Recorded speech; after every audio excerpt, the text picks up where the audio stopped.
क्या आपने कभी सोचा है, अगर सरदार वल्लभ भाई पटेल 1947 में भारत के पहले प्रधानमंत्री बनते तो आज का इंडिया आखिर कैसा होता? चलिए मान लेते हैं कि भारत के पहले प्रधानमंत्री जवाहरलाल नेहरू नहीं बल्कि सरदार वल्लभ भाई पटेल होते। लेकिन इससे पहले हमें सरदार वल्लभ भाई पटेल के बारे में कुछ बातें जान लेना चाहिए। वीडियो में आगे बढ़ने से पहले अगर आपको ये वीडियो पसंद आ रहा है तो वीडियो को लाइक करें और हमारा चैनल सब्सक्राइब करें। विद दैट बीइंग सेड, चलते हैं सीधा वीडियो की तरफ। कल्पना करिए एक देश जिसे अभी अभी आजादी मिली है, लोगों के पास खाने को नहीं है, भुखमरी और महामारी सड़कों पे तांडव कर रही है और मौत का नंगा नाच हो रहा है। इसी बीच आप एक नाम सुनते हैं, सरदार वल्लभ भाई झावेर भाई पटेल। सरदार पटेल को उनके असाधारण नेतृत्व और भारतीय स्वतंत्रता आंदोलन में महत्वपूर्ण भूमिका निभाने के लिए जाना जाता है। आजादी के बाद देश को एक करने में उनकी बहुत ही महत्वपूर्ण भूमिका रही है। सरदार पटेल का पूरा नाम वल्लभ भाई झावेर भाई पटेल था। इनका जन्म 31 अक्टूबर 1875 और इनकी मृत्यु 15 दिसंबर 1950 को हुई। सरदार वल्लभ भाई पटेल एक भारतीय स्वतंत्रता राष्ट्रवादी, एक प्रभावशाली वकील, बैरिस्टर और राजनेता के रूप में जाने जाते थे, जिन्होंने 1947 से 1950 तक भारत के पहले उप प्रधानमंत्री और गृह मंत्री के रूप में कार्य किया था। आजादी के बाद गांधी और नेहरू चाहते थे कि भारत एक ऐसा राष्ट्र बने जिसमें कोई सेना ही ना हो और आंतरिक मामलों से निपटने के लिए सिर्फ पुलिस हो। वे लोग इस मुगालते में जी रहे थे कि क्योंकि हम अहिंसावादी हैं तो हमें भी सेना की कोई जरूरत नहीं है।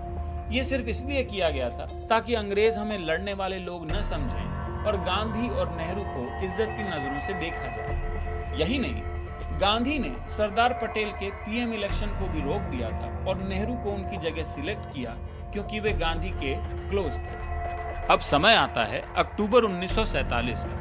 अक्टूबर 1947 में आतंकवादियों ने कश्मीर में घुसपैठ कर दी और नेहरू ने युद्ध विराम लगा दिया और इस चीज को यूनाइटेड नेशंस में ले गए। अगर सरदार पटेल प्राइम मिनिस्टर होते तो वो तब तक पाकिस्तान के साथ कोई युद्ध विराम नहीं करते जब तक कि भारतीय सेना उन्हें बाहर नहीं निकाल देती या उन्हें ऊपर नहीं पहुंचा देती। पाकिस्तान के कब्जे वाले कश्मीर, जिसे हम पीओके भी कहते हैं, इसके जैसा कोई सीन ही नहीं होता और ना ही इस विवाद को संयुक्त राष्ट्र में भेजा जाता।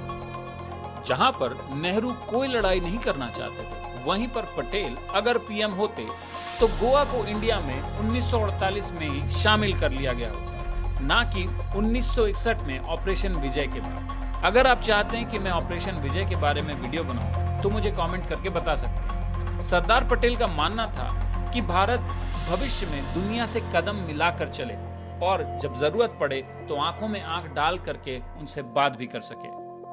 गांधी इंडिया के लिए गांधी ट्रस्टीशिप मॉडल चाहते थे। वो कभी लोकतंत्र यानी डेमोक्रेसी नहीं चाहते थे। इसका मतलब ये था कि गांधी चाहते थे कि जो लोग अमीर हैं वो अपने पैसों से गरीबों का ध्यान रखें। वो ये नहीं चाहते थे कि गरीब अमीर बन जाए। गांधी इंडस्ट्रीज के भी काफी खिलाफ थे। उनका मानना ये था कि हमें दुनिया के ऐशो आराम की जरूरत नहीं है और लोगों को बस खादी बनाकर 2 वक्त की रोटी कमाना चाहिए।